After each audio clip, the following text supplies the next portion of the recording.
Alright, so let's kick off week two. As you can see down here, Kenny lost week one, and we don't have losers on this show, so he didn't get invited back. At least for this week. Maybe we'll talk to him next week. Or anyone else that wants to watch. So hopefully we'll have a shorter episode this time, with us not rambling on for an hour straight. So it's looking back at week two. We've got a pretty ugly matchup with me and Cholo. Everyone knew Carson Wentz was going to go off for 27. So that was pretty obvious that I was going to have a big advantage there over Joe Burrow. Lots of mediocre games. Bateman showed up. Chase was mediocre as Cincinnati struggled. Deontay's okay. Juju, really rough game for 27 points for them. Schultz looked rough. Penny looked god awful. Henry didn't do much. So, I got quite lucky to skate out of this one with a win. Looking at our benches, Garoppolo maybe gives Joe a little more boost off the bench. I've got my host of crappy quarterbacks that'll put up 15 points. And then we're kind of figuring out what happens with New England. Some of those guys, Goddard should have been in my lineup, but I forgot to change him. But similar to what we talked about last week, Kyle's kind of missing any depth to really bolster this team when it doesn't put up points. So we'll see what that looks like. James's team decided to show up. Lamar with 42 points. McCaffrey still kind of getting in the flow, not doing his thing. Duvernay, um, getting a little bit helped by that return touchdown for his 6 points there. AJ Brown, you know, kind of mediocre day, only 11 points. Diggs went off again. All that kind of there. Jody's team struggled quite a bit. Cook didn't get anything going. Gibson, Adams, Pitts, all these guys he trusted to put up points. This week it was the wasn't the AJ Dillon week. You know, the joys you're gonna get with not having Aaron Jones and Dillon is you got to guess which one's good. Carter did okay. Cousins had a rough week. I don't know if he's matching 160 anyways, but at least he's got some options. Um, Palmer looked decent without Keenan Allen out there. Jacoby Myers continues to be Jacoby Myers. I'll catch a ton of passes for a little bit of yards. The Deontay Johnson plan. Everything else a little rough. Cooper Rush did okay. Goff obviously had a big game. We'll see if the Lions can keep up. They keep putting up 30 points a game. Jared Goff might be the best third quarterback we have laying around here, but definitely a rough week for him. But lots of potential to bounce back. Um, James is injured. He's got the big names, but all on expiring deals. My favorite game of the week. You know, Kenny kind of doing a whole lot of nothing. Herbert with a quarter of his points. Henderson didn't do much. Taylor did nothing. It was almost like the first 3 quarters of their game last week. Jefferson held in check. Turns out when you cover him, it helps a lot. Robinson got going a little bit more than last week. Albert O kind of shut out. Etienne, okay, but you need more. Metcalf doing his part to make that trade look pretty dang awful. Wilson struggling, so he'll bounce back, but it's almost time. Do you have to trust Brees Hall in here? Amari Cooper's starting to look pretty decent, so that's good. Hopefully, a Pittman back. Rookie wide receivers are starting to step up a bit. Kittle will be back soon, so Kenny's gonna be fine, but I enjoy watching him lose, so that's great. And Tyler, snuck out a win. 130 will get you some wins some weeks. I know that very well from last year. Brady was alright. Barkley, not quite running back one that he was last week. Swift had another good week. Judy, Judy get hurt? Whatever. We'll pretend like he got hurt. Lamb was alright. Waller was alright. Waddle went off. So did everyone on Miami that could catch a pass. Darnell Mooney, bust of the year. Just throwing it out there. Rodgers was okay. Is that the Rodgers we see all year? It wouldn't shock me unless things turn around, but I could see Rodgers only being a 15, maybe 20 point guy and no more, lacking the 30s and 40s. Yeah, Wilson put up decent numbers. I mean, 12 points. Hoping for a little more with starting San Francisco, but um, game change, game plan changed quite a bit with Lance getting hurt. Ager's got more play this week, so hopefully that ticked up. Robinson with another good week.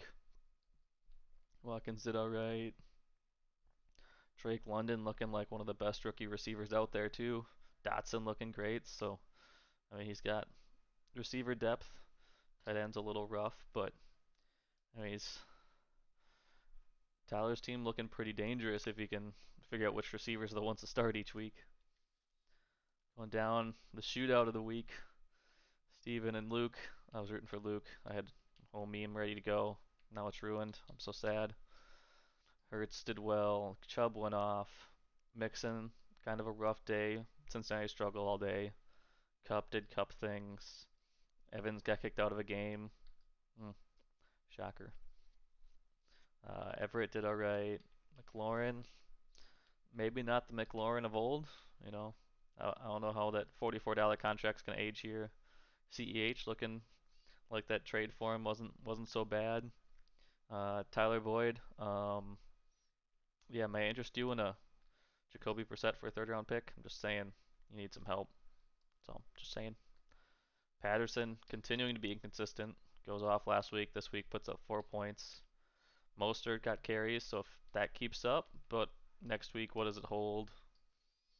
You know, Ertz did a thing once Arizona learned how to play football again, but kind of kind of still a little rough there for Steven until he gets Dak back. There's there's some problems. You know, what's he gonna do without Evans this week? We'll find out. And Luke, it looked good for a while. Kyler eventually got going, but Zeke didn't do anything. Montgomery was okay. Marquise Brown, you're really hoping that he was gonna step up a little bit more here. St. Brown, obviously. I think that's a good week. Knox, it's okay week. Hoping for a little more, but not bad. Claypool and Kirk finally, after 4 years, showing up for Luke.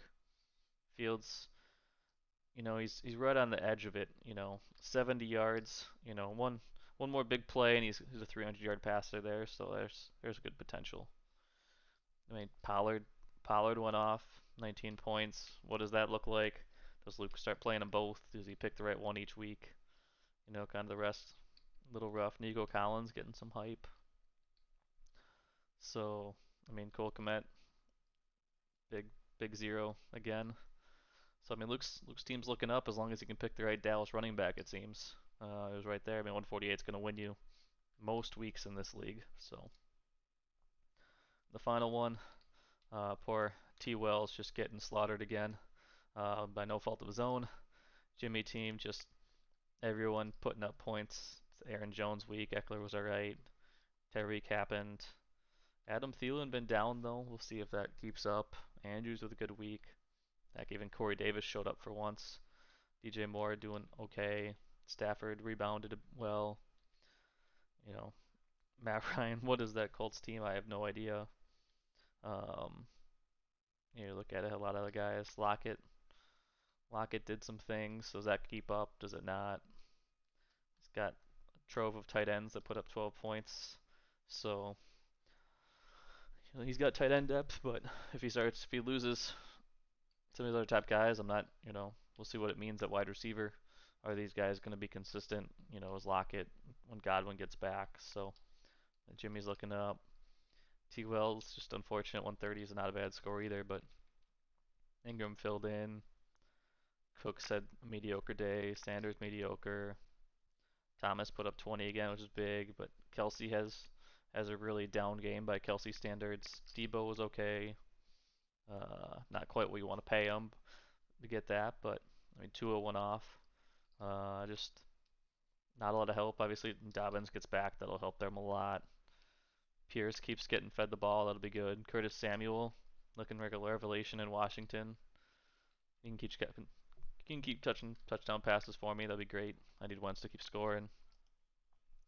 Um, so we kind of look through the season. I mean, starting to get a feel for where things are falling here, and we can look poorly through the standings. You know, Tyler's up 2-0 in the North Division. Me and James and I 1-1, and then T. Wells and Perea kind of trailing back. T Wells with no fault of his own. South Division, Steven out front, Jimmy's right there, Luke, everybody 1-1, so it's all pretty tightly contested still. As we look towards kind of trade deadline stuff, uh, you start looking at some of the teams that are iffy.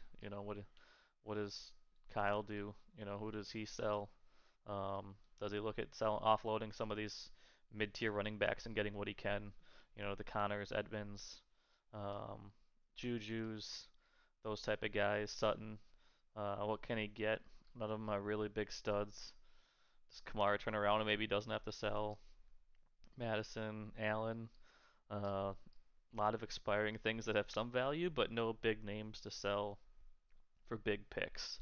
Um, I mean, if he gets one, great, but interesting. Could bolster some depth for people. Um, Somewhat affordable level. Look, if James decides to sell, I know we talk about it every year. It doesn't usually ever happen, but you look at expiring deals. You got Lamar's expiring, McCaffrey's expiring, AJ Brown's expiring, Stephon Diggs is expiring. There's a lot of talent here. This could really make and break somebody. If somebody comes and makes James a deal he can't pass up, and he trades them all to one person, you have to think that team immediately is the overwhelming favorite in the league. We've seen that not work out the last couple of years, but who knows? I mean, depending on the price it gets to, and maybe they all keep balling out and he stays in the hunt. And there, Tyler and Kenny are going to stay in it. Jody's not going to sell, I wouldn't think. I mean, I could always sell. I don't love my team. I'm a 130, 140 team. I don't have the pop off. We'll see what Najee continues to do. Javante, if they grow. Chase is Chase. Deontay, we're still figuring out what Pittsburgh looks like with Trubisky there. Rashad Penny's been real rough. Henry's been rough. So it'll be interesting. If I have a rough streak, what does that look like with me selling? There's possibilities. Probably the biggest names would be people who are high on Henry. If he gets rolling finally, he'd be on the move. If Penny starts figuring it out, or Damian Harris, you could see them moving from me. Um, Some other ones a little bit more. Obviously, getting Najee from me is going to cost a penny. Getting Chase is going to cost a lot. But look at it. Not here. Last couple teams. I mean, Steven's not going to sell. He's also probably not going to buy with his lack of picks. You know, but Kyler with I think he's got 2 years left. So I mean, you're not going to probably not selling Kyler unless he gets a great deal. I don't know who would want Zeke. Um, to be quite honest, maybe somebody does. Uh, but trying to do that. I mean, Kirk might have some value to people. If you want a guy to throw for 70 yards, maybe he'll give up Fields, but I doubt it. It's Luke. He loves the Bears. Think of some of that. I mean, Singletary might depth guy, but not a ton of like short-term assets or guys you'd want to give up that to not rebuild around. Same with T. Wells has some options. Um, Going off memory, I mean, you always got Michael Thomas is available. Kelsey, he's on an expiring deal.